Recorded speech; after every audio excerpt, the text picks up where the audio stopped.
From Florida's Space Coast, this is Your Career. Welcome to Your Career. I'm Debbie Featherston, your host, and with me is Simon Leah, co-founder of Jim's Consulting Incorporated. And we're here to talk about relationships and results, which is going to take us in a lot of different directions. Sure. But before we do, you have one of the most interesting backgrounds that I've ever seen. And I think it really has helped you to be stronger and more impactful in your work. Would you tell us about that? Yeah, I think so. I mean, I sometimes write it on resumes and things. I don't know if it's helpful. So as a youngster, I didn't hang out in bars. I hung out in the mountains. I was into kayaking and canoeing and getting lost in caves and just wandering the hills. And that quickly parlayed on from being a teenager to a young adult, taking corporate groups on canoe trips and team building things. I've been in the States for the last 25 years, so when I arrived in America, I actually arrived to work with Gary Robb, who wrote the American with Disabilities Act in Indianapolis, actually, Martinsville, Indiana, IU. And I very quickly realized there's such a strong relationship between the outdoor world, which I'd been working in, and doing those same kinds of things with groups, able-bodied and not so, in a corporate setting. So a lot of my background is practicality of how do you survive? I mean, all the theories of the world are lovely, but how do we get through the day? My undergraduate work is actually in ecology. So I did a degree in ecology, which is really the study of systems, the biotic and abiotic. So I often find myself working with groups and they're talking about systems.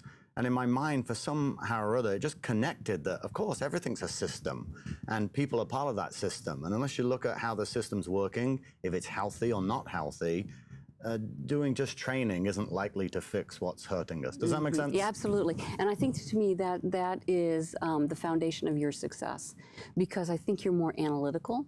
And I think you're more big picture because you see relationships between things that others they're teaching, something, a subject of communication or whatever that course is, right? Yeah, it's so easy to feel intimidated in this field because you bump into people that have a PhD in this and certifications on 27 different things. And you think, wow, why would they ever use someone like me? Right.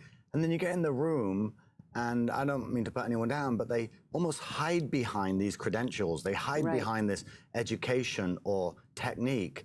And what I think people need is other people who are willing to be real with them, willing to say, I think you're too aggressive there. I mean, the number of wonderful leaders I've learned from, but I've also helped by privately taking them aside and saying, I think you were too forceful. If I was working for you now, I'd be intimidated to disagree with you. Yeah. And most of them, almost all of them, are good people that mean well, and they'll simply say, I never knew I came across that way. And so all the credentials in the world, I don't think can help you with that. You've got to decide you want to have the courage to do that, because that's what we're being paid for at the end of the day. Exactly. You've got to be direct and candid. Yeah. But if they know it's coming from the heart, you're authentic and real, then they know that you're saying it for the right reason. Right, and you can still be wrong. That's correct. Sure. It's a cliche for me, and I could be wrong, but I could be, and I am. That's my wife and kids, I'm wrong a lot. What was it about the whole subject of relationships and results? Tell me a little bit about. Well, I mean, there's lots of cliches out there, and, the most common one that I'm familiar with is you won't get sustainable results unless you have good relationships, but you won't have sustainable relationships unless people have results that they want. Yeah, and I think that the common thread that I would see is foundational, all of that is trust. Very much so, very much so. And I've struggled with that a little bit because I've taught some canned programs on trust, and I think they're good and they open up the door. They're a nice handrail, but even trust itself can become like an academic subject, so we can say, and do this, the noun of trust and the verb of trust, and I'm still guilty of sharing it today, so I want to be clear about that. But I hope I've been able, through learning from the people I've served, go a little bit deeper on that. I think Patrick Lencioni says there's two types of trust. One way to look at it, he says there's predictability trust, meaning if we've worked together for 10 or 15 years, whether we like each other, agree with each other, we can predict each other, like we can with people in our family. We know what they're going to do, even when it drives us crazy. That's predictability trust. Whereas vulnerability trust, the trust that relies upon me to say, you're better at this than me, can you teach me? Or I know I control this budget, but I want to give it to you because it's best for the organization, or I don't have a clue what to do and I'm scared. That's vulnerability trust, and that isn't as common. And I really do believe, and I could be wrong, that it's a gateway to higher level performance and higher level relationships. Yeah, I really think so too. I think Patrick Lencioni has it right there. Yeah. People have to be vulnerable, because I think that's when you get to the team work. Yeah. When we're really being real with each other, Yeah. we're going to be vulnerable. We're going to be real candid, and I think that'll matter. But it's so lovely to have other people out there in the world, well known, saying vulnerability is an asset. And it's a critical asset. I mean, I think you can teach people to dialogue well. You can teach people to hold one another accountable. You can teach people to learn about the academics of trust. But I think it's really hard to give people an experience so they're willing to try vulnerability, when often through MBAs and other kinds of training, they've been taught and trained and rewarded to protect themselves and guard themselves. Well, I think people come across disingenuine. They come across guarded, and that just gets interpreted in all kinds of ways, right? Yeah. So that can be problematic. What have you discovered that really gets in the way of people being able to achieve the goals and successes? I mean, you've talked about the gap analysis, well, it's not gap analysis, but the gapology. I guess if I was being flippant and sort of just in a short phrase, I'd say themselves. And I know that's a cliche as well, but we get in the way of ourselves, meaning there are things that are in our control, things that we can do, what we choose to think and feel, just that on its own, helping people realize they choose every emotion via a thought. There is cognition taking place, whether it's conscious or unconscious, before we emote, and emotions drive behavior. So if we're behaving in a way that's causing us to get relationships or results that are undesirable, it stands to reason we've got to behave differently. Well, if I'm going to behave differently, I need to feel differently. If I'm going to feel differently, I have to think differently. And whether it's in a corporate setting, and I've spent a lot of time in a church setting, counseling and coaching couples and families, and I do start with the premise that people are good and they mean well. But it's so disappointing the number of times when you try and encourage people, just think differently, just pretend this could be true. How would that change the way you feel and act? And they're unwilling. They lock themselves down. It can't be true. It's their fault. I'm innocent. And you're like, okay, let's say that's right, but just go with me, play with me a story that it might not be that. And they're not willing. And so what's holding us back from our results? I think the number one thing isn't the world, it's not your neighbor, it's not the government, it's us. How do we know that? Well, people in the same demographic, the same environment, with the same kind of conditions, some are doing so much better than others. And you could get into the genetics, but even within a family, I'm the youngest of 6 kids, and trust me, there's a big range of what's going on in my family, and I love them all, but boy, there's a big difference. I don't know if it's the same in your family or not. 1 of 7, and I'm in the middle. There you go. So you're the peacemaker. I'm the peacemaker in mine. Exactly. Sometimes people, I think you'd mentioned something earlier about the inability to dialogue. Tell us a little bit more about what that really means. Sure. Well, and again, I think this is closely related to EQ, emotional intelligence. So it's not the words we say to each other that determines whether we get stuck or get results. I don't think anyway.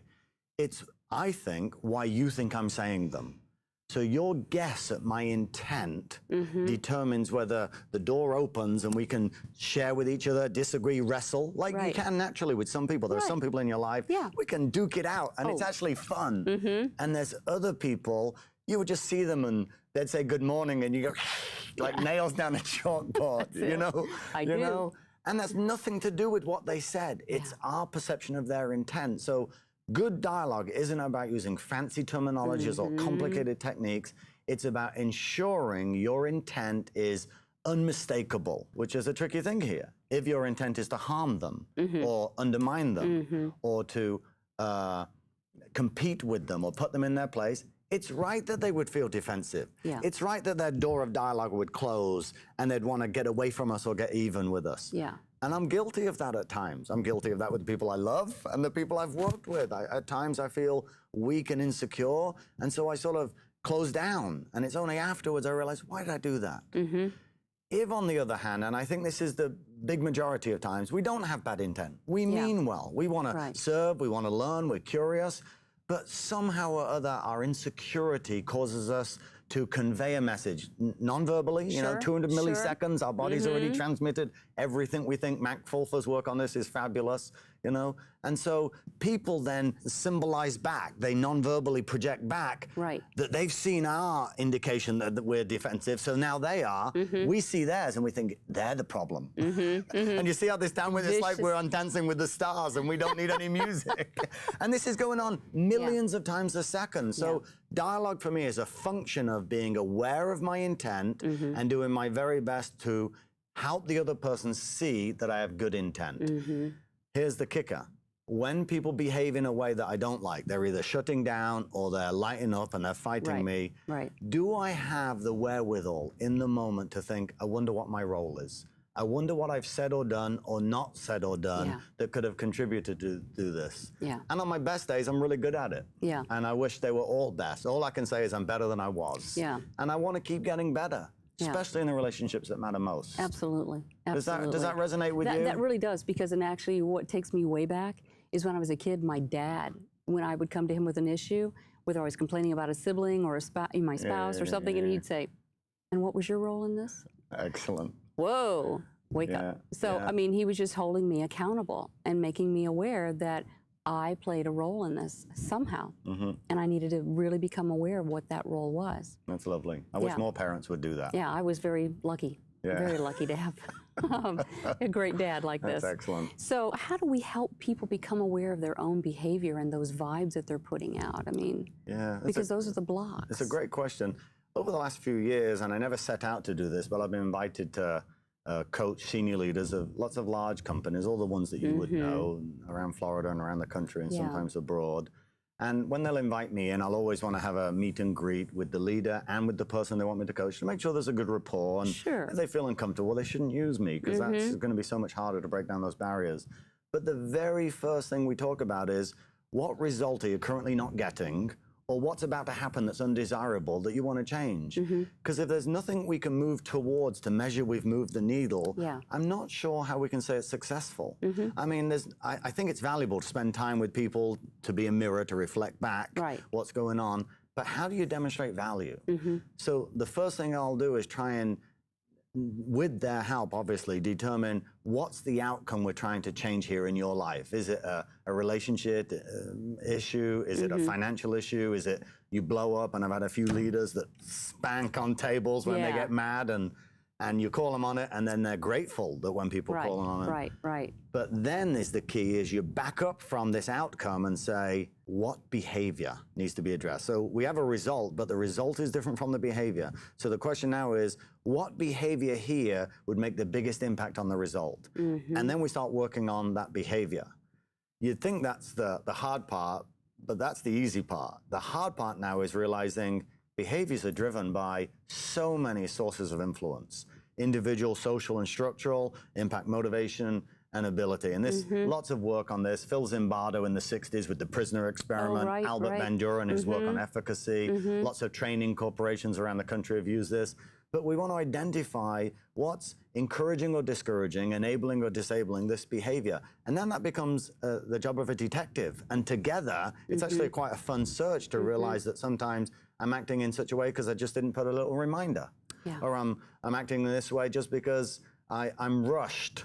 And just a little bit of rush and pressure causes me to be impatient in a meeting. Or I didn't write on the top of my clipboard, thank people before I start my litany of complaints. And if I just write that on my clipboard, it reminds me of who I really want to be, which is a hardworking, decent person. And that's what most people are. Does that make sense? Absolutely. And I think that that's really key. If somebody could just walk away with that little nugget of information, I think that would be very powerful. We were talking just before the meeting started, and as business owners, and so we're entrepreneurs, but also as servants in organizations, early in your career, it's so hard to say no to anybody about anything because you want to be hired. That's right. Let's face it, you want the job. You don't get jobs saying, nah, I'll pass this time. But there's something that makes us perhaps less effective, or I'm being more aggressive, hypocritical. Because we're selling ourselves when sometimes we're the wrong solution, we're the wrong person. When you can sit down with a potential client, they can tell you what their needs are, and the first words out of your mouth are, you know, first of all, let me help you do this, There's no That's pay right. involved. We'll work together and you can do it. And then unfortunately, then they want you even more. That's right. And then you say, well, I know someone that's better than this, or I don't have the necessary skills.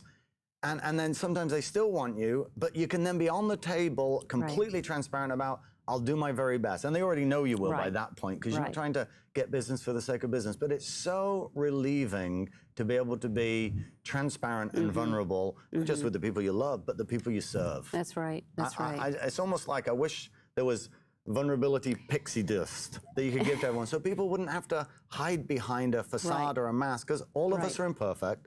We're all broken. We don't have all the answers and all the skills, but we're good. People are good, and they want to do the right thing, almost all of them. And the ones that don't, it's often because they've been hurt. And instead of being transparent about that pain and fear, we tend to hide it and put a wall up, which takes so much energy. Yeah, absolutely. It is absolutely. That's a whole other subject now. Very much. Absolutely. Well, I'm kind of curious about, how do we get somebody to move to a point where they accept the needed behavior change? Yeah. Well, and I want to go on the record here and say almost all of the insights that I've gained is from me learning from people I've served. So I might be teaching them some skills that I've learned from a program or something else, but they've taught me so much more than I've ever given them. So I'm grateful for all the people I've been able to serve over the years. I've found a nifty way, I don't know if it's as effective as it could be, probably some people could do it better, to actually make it fun. And so I've done quite a few programs with this over the last 4 or 5 years. I call it gapocracy. Some people say the name's terrible. I just wanted a word that didn't exist, so I made one up. Great word. Probably a bad idea, And so I'll do a 3-step process very quickly, and the group can be 20, it could be 100, and we could have an hour or half a day, I can do all kinds of things. And I'll just ask them really simply, name 3 things with your partner right now, either behaviors or values that you believe in deeply. And they've got to be real for you, don't care what they are, and they'll write them down. I'll get them to write it down. You've got to post-articulate your thoughts, make it work your brain. I'll share some out. And what do you think people would say? What are the values they believe in? Oh, it's going to be family. Family. It's going to be faith, maybe one of those. Honesty. Hard work, integrity, ethics, all the buzzwords. Right. And then there's a couple of bait and switches here, obviously. And then with your partner again now, you have to name in the last 30 days when you violated one of those. And straight away, people are smiling because they're slightly nervous, but they're doing it in pairs, so it's not too bad. And and I'll say, write it down, share it and write it down, and then I'll ask people to share. And we're like, yeah, I got a speeding ticket, and I cussed at the police officer, or I filled out my time clock, and I just rounded it up 10 minutes, or I tell my kids not to swear, and in the car the other day, someone cut me off. That's a classic. I hear that. And some are much bigger than that. That's the second step. That's simply saying, we propose to live like this, and we all live like this, to some extent, different moments. The third step is where it gets interesting, and then we ask, who did that hurt? Name the cost. And now people start thinking. Because obviously, and I hear lots of things, well, my kids did this, and they quoted back to me, they said, well, you did it, you know? But in a corporate setting, it's like when a leader does something that's so inappropriate, that's what they're teaching everyone else to do. Right. And so the cost isn't just with us. I believe it's always with us, but it's also, I think, often spread out other people. Right. So once we've identified that through my behavior, there's an actual cost, I'm actually hurting myself and my goals, then I asked a question to the group, would it be worthwhile discussing for a few minutes why we do this and if we can do something about it? Yeah. And that's just and honestly, again, this isn't too deep and it's not too philosophical or psychological, but a group of 30 or 40 people, I've actually found the bigger the group, the more fun they have. Because everyone's a little bit nervous to say, they cussed, or they went on another cigarette when they told everyone they'd given up, or, they went home a bit early, or whatever their thing is. So for someone to want to change behavior, there has to be a reason to change behavior. It's interesting you asked me that question, because at church yesterday, the person that was leading a lesson during one of the blocks, the lesson was about a change of heart and how you now have a change of heart, and people were quoting appropriately the scriptures, a broken heart and a contrite spirit and those kinds of things. And, and I think it's true, sometimes we have a change of heart, but I brought up the work by, I don't know if you're familiar with Di Clemente, Norcross, and Prochaska. They wrote a book 15 or so years ago, and Prochaska's a very famous psychologist, and it's called Changing for Good. And they looked at 20 million ex-smokers, 50 million people that had got off cocaine or heroin. They looked at people that had lost weight and kept it off, and people that got out of debt or addiction to shopping or pornography and all kinds of hard illicit drugs. And they said, when we change in life, it doesn't matter what we do, we always go through the same stages of change. And they are pre-contemplation, contemplation, preparation, action, maintenance, and termination. So 6 stages of change, 6 stages of change. Right. One of the biggest mistakes they've said many years ago is people usually jump straight into action. I'm going to change. I'm going to run a marathon. I don't know if you've ever done this. I've done this. Yeah. I'm guilty of this. I'm going to start running again. I used to run as a teenager, and in my mind, I'm still a teenager. I'm not a good runner. You know, I'm going to start, and I go out running with the dog, and after an hour, I'm like, or after a mile, actually, I'm like, this is a killer. So we jump straight into action, and we haven't done this pre-work. The point we talked about at church yesterday, though, was when we have a change of heart, some people get to termination. What does termination mean? I no longer have to work hard to make the change. You could sit in a bar if you've given up drinking and not feel inclined. Yeah. You could be around friends smoking, not want to smoke. For me, I grew up in England. Every third word's a cuss word. I mean, we know how to put 3 cuss words together and say them in one. And You sure that sounds like the Navy, maybe? that's exactly right. I should have been in the Navy. But once I started having kids, I didn't want to cuss. Right. And the only time now I'm tempted is if I'm on the phone with any of my siblings. It just wants to come out of me. Right, right. But termination is a place where we don't have to try anymore. Yeah. Because it's literally a change of heart. But most of us don't get there. Most of us get to maintenance. So we've done the behavior, we've worked, and we've succeeded, but it takes effort. It takes real effort.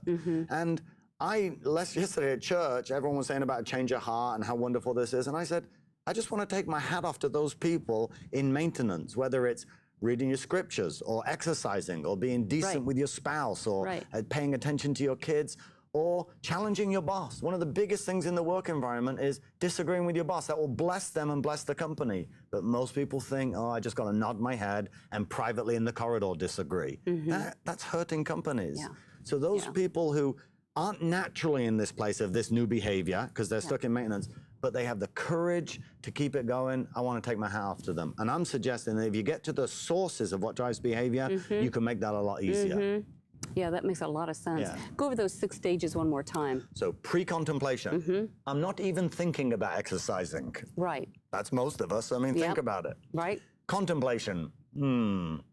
I want to be around for my grandkids for a while. That's I actually want to enjoy a part of my life where I can talk to my kids and get rid of them and play with their kids. Right. You know that? So pre-contemplation, contemplation, preparation. How am I going to make this happen? Yeah. How am I going to not work 50 hours a week? For me, 2008, how do I not travel 45 weeks this year? And that was a turning point for me that year. And I'll tell you what the key for me was, I had to measure it and put on a scorecard. And when I literally put on a scorecard for my life, not just business performance, I got on a plane for 45 different trips this year without my family.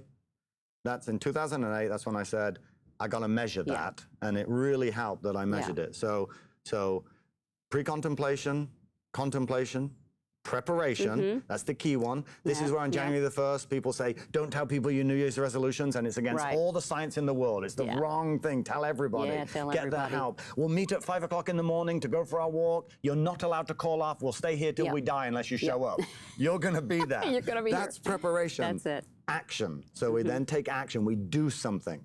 This sits on the work of Mahai Csikszentmihalyi, the very famous Polish psychologist that wrote the Psychology of the Optimal Experience. He did a really interesting study, if we can talk about him for a second. He gave pages to 20,000 students, and he said, I'm going to page you at random times of the day, gave them all a journal, and he said, all I want you to do is write down what you're doing, why, and how you feel about it. And he did this with them for like 9 months or a whole semester. Some of them he did longer. And he took in all that data, managed to code it and put it in a way. And he said, for you to feel great about your life, to have an optimal flow experience, which is now part of the vernacular, he says you need 3 things. You need to be challenged. Those people that are not challenged will wither away and die. Yeah. My wife and I think about that a lot more now as we think about what comes next in our life. And we've been visiting friends in hospitals who are sick with dementia and who have retired years ago. We think about this a lot. You need a challenge. So the second thing is you need a way to get from A to B. Not do it, but you need to be able to say, okay, I'm here. How do I get there? Business leaders sometimes struggle here Right. because they know what they got to do and they have no way to get there. And it's so hard for them to look at their leadership team and say, clueless. Yeah. Can we brainstorm a minute? Can we Right. help one another? Right. I've never done this before. Yeah, yeah. And most of the things That we've done, vulnerability that piece. vulnerability piece. So you got to be challenged. You got to be able to see a place to get from A to B. And here's the kicker. Here's the real one. You got to take action. You got to do something, even if it's wrong. Right. Even if it doesn't work, you got to take action. And when you take action to try and go from A to B for something that you want to accomplish, some challenge, life feels great. Oh, yeah. I mean, I just hung some things up in my doorway today. My wife had them there, pictures on the wall, and it felt great to finish putting them up and vacuum up my mess, I carried out a bunch of boxes to the garage. Silly, mundane. When it was done and clean, it felt good. Yeah. But you gotta be willing to say, I want a challenge. Right. You gotta imagine it's possible in your head, because the moment it's impossible, then you won't even try. Right, right. And then you gotta stop talking and do Yeah. something. So back Yeah. to pre-contemplation, contemplation, preparation, action. Yeah. And this is the action Mahai Csikszentmihalyi talks about. If you want an optimal experience in your life, maintenance. What's it gonna take to keep this up? And then for some people, they reach termination. Termination. It's part of who you are now. Yeah. It's part of who you are. It's integrated. It's integrated. We're going to have to make that our final word, but that is fascinating, really great information, Simon. Thank you for being with me. You're very welcome. And on behalf of my guest and everyone here on the set of Your Career, thank you for watching, and remember, be career happy. More information about this program is available online at millermediagroup.org.